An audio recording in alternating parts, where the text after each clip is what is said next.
વડોદરા જિલ્લાના ડભોઈ તાલુકામાં હાલ રવિ સિઝનની જમાવટ વચ્ચે ખેડૂતો માટે આનંદના દિવસો ચિંતામાં ફેરવાઈ ગયા છે. ડભોઈ પંથકમાં યુરિયા ખાતરની તીવ્ર અછત સર્જાતા ખેડૂતો પાયમાલ થવાની ભીતિ વ્યક્ત કરી રહ્યા છે. છેલ્લા 10 દિવસથી ખેડૂતો એક થેલી યુરિયા ખાતર મેળવવા માટે ડેપોના ધક્કા ખાઈ રહ્યા છે, છતાં તેમને ખાલી હાથે પરત ફરવું પડી રહ્યું છે. ડભોઈના ગુજકોમાં સોલ તથા સરદાર ડેપો ખાતે વહેલી સવારથી જ ખેડૂતોની લાંબી લાઈનો જોવા મળે છે. કડકડતી ઠંડીમાં વૃદ્ધ ખેડૂતો પણ કલાકો સુધી લાઈનમાં ઊભા રહેવા મજબૂર બન્યા છે. પરંતુ ડેપો પર સ્ટોક નથી એવા પાટિયા વાંચીને ખેડૂતોમાં ભારે રોષ અને લાચારી ફેલાઈ ગઈ છે. હાલના સમયમાં ખેડૂતો દ્વારા ઘઉં, તુવેર અને દિવેલા જેવા મહત્વના પાકોનું વાવેતર કરવામાં આવે છે. આ પાકોના યોગ્ય વિકાસ માટે યુરિયા ખાતર પાયાની જરૂરિયાત છે.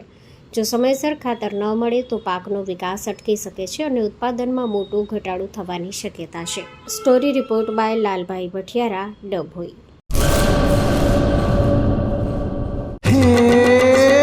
સોનાનો સૂરજ ઉગ્યો રે ખેતરમાં, સાગર લક્ષ્મી બાજરી બિયારણ, લાંબા ડુંડામાં દાણા ભરપૂર, ખેડૂતને આપે ઉપજ ભરપૂર. સાગર લક્ષ્મી બાજરી બિયારણ. સાગર લક્ષ્મી એગ્રીસીડ્સ ઉત્પાદિત હાઇબ્રિડ બાજરી બિયારણ જ વાવો. લક્ષ્મીનો સાગર એટલે સાગર લક્ષ્મી.